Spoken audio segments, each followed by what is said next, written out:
இவர் இப்படியே தன்னுடைய காலத்தை வந்து கழிச்சிட்டு வராரு.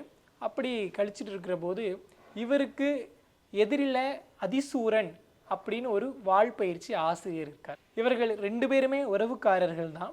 ஆனால் இவங்க 2 பேருக்கும் இடையில பொறாமை குணம் அப்படிங்கிறது இந்த அதிசூர அப்படின்றவருக்கு அதிகமாக இருக்கு.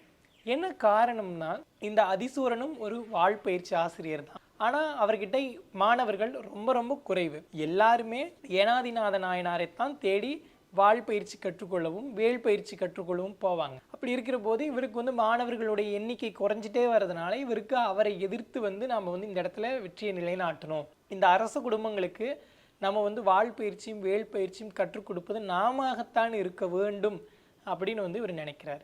அப்போ இந்த பொறாமை குணத்தினால் அதிசூரன் ஏனாதிநாத நாயனார்கிட்ட வம்பு சண்டைக்கு வராரு. இந்த வம்பு சண்டை என்ன ஆகுது, முத்துது.